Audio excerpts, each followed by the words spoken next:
Hi students, நம்ம இன்னைக்கு என்ன பார்க்க போறோம்னா 10th standard NCERT math bookல exercise 9.1ல 13th sum பார்க்க போறோம். As observed from the top of 75 meter high lighthouse from the sea level, the angles of depression two ships அதாவது 30 degree 45 degree. If one ship is exactly behind the other on the same side of the lighthouse, find the distance between the two ships னு கொடுத்துருக்காங்க. First ஒரு light house கொடுத்துட்டாங்க. இதை வந்து ஈஸியாக diagram நான் சொல்லும்போது உங்களுக்கு புரியும் பாருங்கள். என்ன கொடுத்துருக்காங்க, இதுவும் நல்ல அழகான ப்ராப்ளம் தான். ஒரு லைட் ஹவுஸ் இருக்குது, இது வந்து லைட் ஹவுஸ்னு வச்சுக்கலாம். இதோட லென்த் என்ன கொடுத்துருக்காங்க, 75 மீட்டர். ஓகே, இந்த இதில் இருந்து அந்த டாப்பில் இருந்து பார்க்குறாங்க சி லெவல். இந்த சைடு இருக்கிறதெல்லாம் சி லெவலில் பார்க்கும்போது ஆங்கிள் ஆஃப் டிப்ரெஷன்னா டாப்லேருந்து பாட்டம் பார்க்கும்போது என்ன ஆங்கிள் வருதா, இங்கே ஒரு 2 ஷிப்ஸ்னு வச்சுக்கலாம். இங்கே ஒரு ஷிப் இருக்குது, ஃபஸ்ட்டு ஷிப்பு, இது ஒரு செகண்ட் ஷிப் இருக்குது. சரியா, இந்த 2 ஷிப்ஸில் ஃபஸ்ட்டு ஷிப்புக்கு பார்க்கும்போது எவ்வளோ வருதான் டிகிரி, இல்லை அப்படி கொடுக்கல, 30 டிகிரி அண்ட் 45 டிகிரின்னு மென்ஷன் பண்ணிட்டாங்க. இப்போ இதில் ஒரு சின்ன ட்ரிக் இருக்குது. எப்படி என்ன பண்ணணும்னா, சரி ஓகே, இங்கேருந்து இங்கே பார்க்குறோம், டிப்ரெஷன்லேருந்து பார்க்கும்போது ஆங்கிள் எங்கே போய் நம்ம மார்க் பண்ணுறது, கொஞ்சம் திங்க் பண்ணி பாருங்களேன். இங்கேருந்து 2 ஷிப்க்கு இங்கே ஒரு இது பண்ணிட்டோம். ஓகே, இதுவும் ஃபிக்ஸ் பண்ணிட்டோம். அப்போ நம்ம ஆங்கிள் வந்து நம்மளுடைய பேஸ் வந்து எதா ஃபிக்ஸ் பண்ணணும், நம்மளுடைய ஐ லெவலில் தான் ஃபிக்ஸ் பண்ணணும். ஓகேவா, இந்த இடத்துல இருந்து இங்கே தான் நம்ம நிற்கிறோம். ஏன்னா டிப்ரெஷன் கீழே பார்த்துட்டு இருக்கோம். கீழே பார்க்கும்போது ஆல்ரெடி லாஸ்ட் சம் பார்த்தோம், ஞாபகம் இருக்கா? இங்கே பாருங்களேன், இந்த சம்மில் டிப்ரெஷன் 45 டிகிரின்னு வந்துச்சு லாஸ்ட் சம்மில். அப்போ நம்ம இதை வந்து ஃபிக்ஸ் பண்ணி நம்ம ஐ லெவலில் இருந்து கீழே பார்க்குறனால இதை பேஸாக, அதாவது இது அட்ஜஸ்டண்ட்டாகவும் இதை தான் ஃபிக்ஸ் பண்ணியிருப்போம். இது வந்து ஆப்போசிட்டாக வந்திருக்கும். புரியுதா? இந்த லென்த் வந்து ஹைப்போட்டென்யூஸாக வந்திருக்கும். அப்போ அதே மாதிரி இந்த ப்ராப்ளம்லாம் பார்க்கும்போது நம்ம ஐ லெவலில் இருந்து தான் ஆங்கிள் மார்க் பண்ணணும். சரியா, ஐ லெவலில் இருந்து ஆங்கிள் மார்க் பண்ணும்போது ஃபஸ்ட்டு பார்க்குற ஐ லெவலுக்கு வந்து 30 டிகிரியும், ரொம்ப கீழே பெண்ட் பண்ணி பார்க்கும்போது இப்போ இதுதான் பெரிய ஆங்கிளாக இருக்கும். So that is 45 degree. இது வந்து 45 டிகிரியாகவும் நம்ம ஃபிக்ஸ் பண்ணணும். இது எல்லாமே சேம் பிளேஸில் இருக்குது கீழே. இது எல்லாமே சேம் பிளேஸில் இருக்கனால இதை வந்து இப்போ வந்து இங்கே கொடுத்துருக்க ஆங்கிளை நம்ம இங்கே வந்து அல்டர் பண்ணி எழுதணும். அப்போ எப்படி எழுதலாம், இதை வந்து 45 டிகிரி வரும், இது வந்து என்ன வரும், 30 டிகிரி வரும். புரியுதா?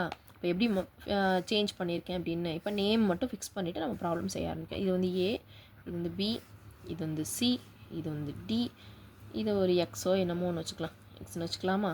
இப்போ லைட் ஹவுஸோட லென்த்து கொடுத்துருக்குறாங்க, ஷிப்ஸும் வந்து சியும் டியும் கொடுத்துருக்குறாங்க. இது வந்து ship, D ship, C ship கொடுத்தாச்சு. இப்போ வந்து நமக்கு இன்னொரு லென்த் என்ன கொடுத்துருக்கு பாருங்களேன். ஓகே, இப்போ வந்து நம்ம பெரிய ட்ரையாங்கிள் சின்ன ட்ரையாங்கிள் கீழே இருக்கு இல்லையா, இதை வச்சே நம்ம செய்வோம். ஃபஸ்ட்டு என்ன செய்வோம்னா, இன் ட்ரையாங்கிள் ஏபிசி, எங்கே இருக்குது ஏபிசி ட்ரையாங்கிள், ஏபிசி இந்த இருக்குது ட்ரையாங்கிள். இன் ட்ரையாங்கிள் ஏபிசியில் என்ன ஆங்கிள் மேக் பண்ணுது, இது tan 45 டிகிரி. tan 45 டிகிரினா AB by BC. AB by பிசினா என்ன வரும், ஏபியோட வேல்யூ என்ன இருக்குது, 75 இருக்குது, பிசியோட வேல்யூ தெரியாது. அப்போ பிசியை ஃபிக்ஸ் பண்ணிக்கலாம். டேனோட 45ஓட value 1, so is equal to 75 divided by BC, that is equal to BC is equal to 75 metre. எங்கே இருக்குது பிசி பாருங்கள், 75 மீட்டருக்கு, பியும் சியும் 75 மீட்டர்னு கண்டுபிடிச்சிட்டோம். 75 மீட்டர். இப்போ தெரியாத இந்த லென்த் இருக்கு இல்லையா, இதை வந்து என்னென்னு வச்சுக்கலாம், எக்ஸ்ன்னு வச்சுருப்போம். எக்ஸ்ன்னு வச்சா என்ன எழுதணும், let distance between two ships C and D B என்னன்னு வச்சுக்கலாம், எக்ஸ்ன்னு வச்சுட்டோம். இப்போ டோட்டல் லென்த் நமக்கு தேவை, பெரிய ட்ரையாங்கிள் யூஸ் பண்ண போகிறோம். அப்போ டோட்டல் லென்த் நமக்கு தேவை. அப்போ அந்த டோட்டல் லென்த் என்னன்னு வச்சுக்கலாம், 75ஐயும் எக்ஸையும் ஆட் பண்ணால் 75 + எக்ஸ். கரெக்டாக? இப்போ இதை வச்சுட்டு என்ன செய்வோம், பெரிய ட்ரையாங்கிளை யூஸ் பண்ணுவோம். பெரிய ட்ரையாங்கிள் என்ன வரும், ஏபிடி. அதை தான் நெக்ஸ்ட் செய்ய போகிறோம். இன் ட்ரையாங்கிள் ஏபிடி என்ன வரும், tan 30 டிகிரி. அந்த 30 டிகிரிக்கு நான் இங்கே எழுதுகிறேன் ஏபி பை பிடி. ஏபியோட வேல்யூ என்ன தெரியும் நமக்கு, 75. இப்போ 75 டிவைடட் பை, இப்போ தான் கண்டுபிடிச்சோம், 75 + எக்ஸ். கரெக்டாக? tan 30 டிகிரியோட வேல்யூ என்னது, 1/√3 is equal to 75 divided by 75 + x. Cross multiply பண்ணுவோமா, எக்ஸோட வேல்யூ தான் நமக்கு தேவை.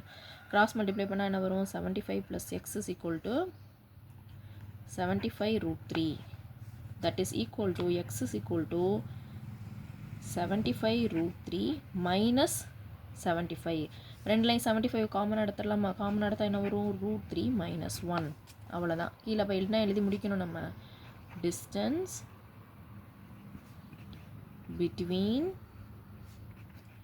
the two ships is equal to 75 root 3 minus 1 meter.